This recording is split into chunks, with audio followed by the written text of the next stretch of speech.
नमस्कार, स्वागत है बिहार समाचार में। आइए देखते हैं बिहार की 10 फटाफट बड़ी खबरों को।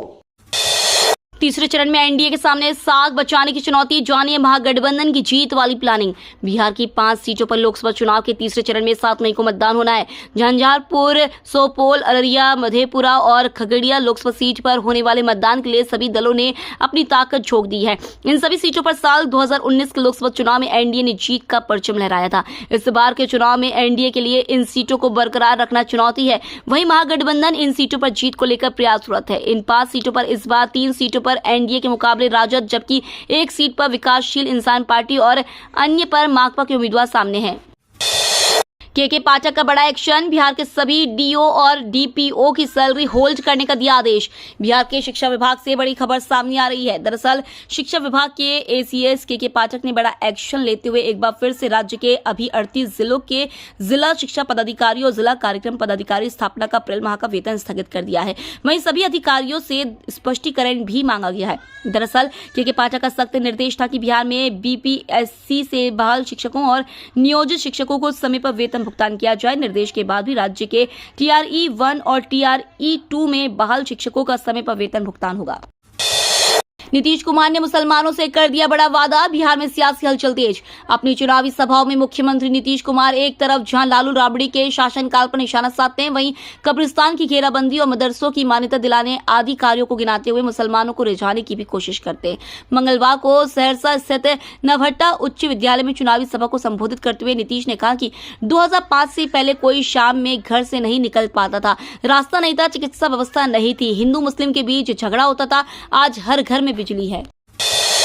टी20 विश्व कप के लिए भारतीय टीम का ऐलान। आईसीसी टी20 वर्ल्ड कप 2024 के लिए भारतीय टीम का ऐलान कर दिया गया है। टीम की कमान रोहित शर्मा को सौंपी गई है, वहीं उनके डिप्टी हार्दिक पांड्या है। टीम में केएल राहुल को मौका नहीं मिला। शुभमन गिल और रिंकू सिंह को रिजर्व के तौर पर शामिल किया गया है। केएल राहुल के टीम में न होने की बड़ी वजह संभवतः उनकी आईपीएल में धीमी बल्लेबाजी रही। चीफ सिलेक्टर अजीत अगरकर और सेक्रेटरी जय शाह की अध्यक्षता में टीम का ऐलान मंगलवार को हुआ। नीट यूजी बिहार के 35 शहरों में आयोजित होगा। 1,40,000 होंगे शामिल।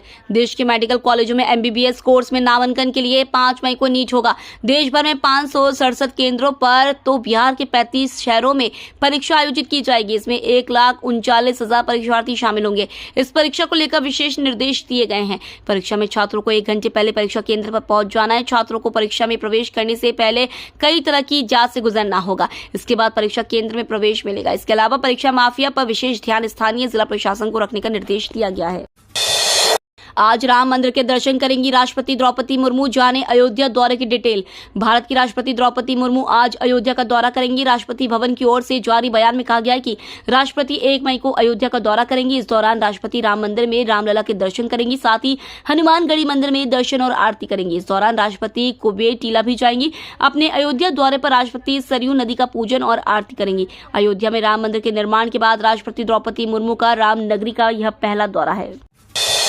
मोदी बोले, कांग्रेस वाले मुसलमानों को रातों रात ओबीसी बनाते हैं। तेलंगाना के संगारेड्डी में मंगलवार को पीएम मोदी ने कहा, कांग्रेस वाले मुसलमानों को रातों रात ओबीसी बना देते हैं। हमारे तेलंगाना में जो लिंगायत मराठा समाज के लोग हैं, उसमें 26 जातियां ऐसी हैं जो ओबीसी में जाने की मांग कर रही है। लंबे समय से इस पर चर्चा चल रही है। कांग्रेस वालों को मराठा, लिंगायत, इन 26 जातियों को ओबीसी बनाना मंजूर नहीं है। लोकसभा चुनाव के चौथे चरण की जंग में बिहार के 55 लड़ाके दाव पर, इन 7 दिग्गजों की साख। 18वीं लोकसभा के रण में जैसे जैसे चुनाव का चक्र आगे बढ़ रहा है, वैसे वैसे चुनावी कहानी दिलचस्प मोड़ लेती जा रही है। सोमवार को चौथे चरण वाले 5 संसदीय क्षेत्रों में नाम वापसी की समय सीमा समाप्त होने के साथ ही रोचक दृश्य उभर कर सामने आया है। 5 लोकसभा सीट पर कुल मिलाकर 55 लड़ाके मैदान में हैं, लेकिन इन क्षेत्रों में 7 दिग्गजों की साख भी दाव पर है। बिहार में आंधी से राइस मिल की इमारत गिरी, नीचे दबने से 2 कर्मचारियों की मौत। बिहार के रोहतास जिले में मौसम बिगड़ने से बड़ा हादसा हो गया। जिले के करगहर थाना इलाके में बेलासपुर गांव के पास स्थित सत्यम राइस मिल की इमारत तेज आंधी की वजह से ध्वस्त हो गई। इसके नीचे दबने से राइस मिल के 2 कर्मचारियों की मौत हो गई, जबकि 4 मजदूर बुरी तरह से जख्मी हो गए। ये सभी लंच टाइम में आराम कर रहे थे, तभी अचानक हादसा हो गया। घायलों को इलाज के लिए निजी अस्पताल में भर्ती कराया गया है। तीसरे चरण की वोटिंग से पहले पीएम मोदी ने एनडीए प्रत्याशियों को लिखा पत्र।